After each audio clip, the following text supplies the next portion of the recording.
Leo nataka tuzungumze ukweli ambao watu wengi wanaukwepa. Ukweli usiohitaji uwe na degree, ukweli usiohitaji mpaka uwe na mtaji mkubwa wala bahati ya kuzaliwa kwenye familia ya kitajiri. Tofauti ya tajiri na maskini sio rangi, sio kabila, sio nchi wala elimu. Tofauti kubwa ipo kwenye maamuzi ya kila siku. Tajiri na maskini wote wana masaa 24. Wote wanachoka, wote wanapambana, wote wanahisi njaa, wote wanapitia changamoto. Lakini kitu wanachofanya na pesa ndogo walizonazo ndicho kinachowatenganisha na maskini. Jiulize swali moja, unafanya nini tofauti na mtu aliyefanikiwa? Ili uelewe vizuri, unatakiwa uelewe kitu kimoja muhimu sana. Utajiri hauanzi na pesa nyingi. Utajiri unaanza na mambo madogo madogo, na mambo hayo huwa yanaonekana wazi kila siku kwenye maeneo matano, ikiwemo akiba, uwekezaji, matumizi ya pesa, mikopo na vyanzo vya mapato. Tuanze na jambo la kwanza ambalo ni kuweka akiba. Tajiri siku zote huwa anaweka akiba kabla ya kutumia. Akiba ni kipaumbele cha kwanza kwa mtu tajiri, lakini kwa upande wa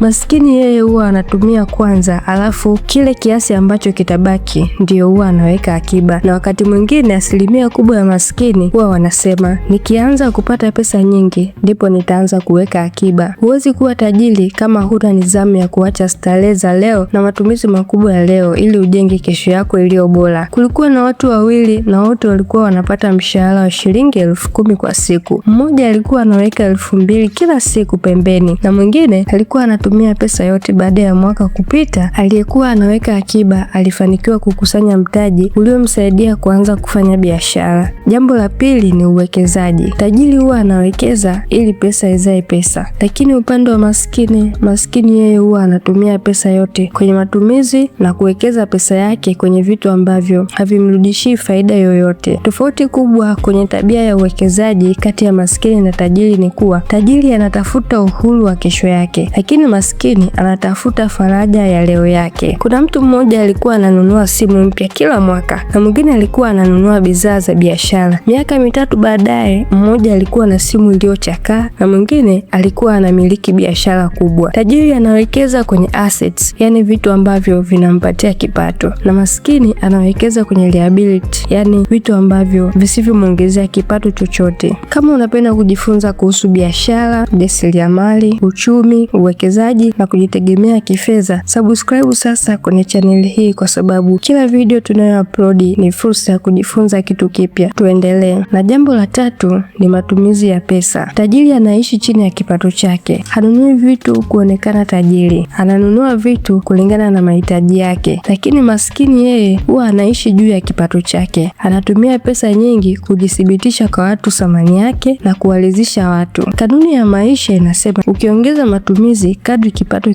kinavyoongezeka, utaishi kuwa maskini maisha yako yote. Kuna vijana wawili mshahara wao ulipanda, na mshahara ulivyopanda, mmoja aliongeza matumizi na mwingine aliongeza uwekezaji. Baada ya muda kupita, mmoja alijikuta tayari amejiingiza kwenye madeni kwa sababu matumizi yalikuwa makubwa zaidi hata ya kipato alichokuwa anakipata. Lakini kijana mwingine yeye alijikuta anatengeneza pesa na kupata faida zaidi ya mshahara aliyokuwa anapokea. Naamini hapo kuna kitu umejifunza. Na jambo la 4 ni mikopo. Tajiri anakopa kwa ajili ya kuzalisha kipato na kulipa mkopo wake kwa nidhamu na kwa wakati. Siri iliyojificha hapa ni kwamba matajiri wanatengeneza pesa kupitia pesa za watu wengine, ikiwa na maana kuwa matajiri wanatumia mikopo kutengeneza pesa na wao wanabaki na faida. Kumbe sasa kuna madeni mazuri na madeni mabaya. Madeni mazuri ni yale yanayotumika kukupatia faida na madeni mabaya ni yale yanayotumika bila kuzalisha faida yoyote ile. Tukiachana na upande wa tajiri kwenye swala la mikopo, tukija kwenye upande wa maskini yeye anakopa kwa ajili ya kufanya starehe, ama anaweza kukopa pesa ili alipe pesa kwenye madeni yanayodaiwa. Na huu ndio mkopo mbaya, kwa sababu mkopo badala umpe faida unakuwa ni mzigo kwenye maisha yake. Chukulia mfano, mtu amekopa pesa akanunua TV, anakuwa amepata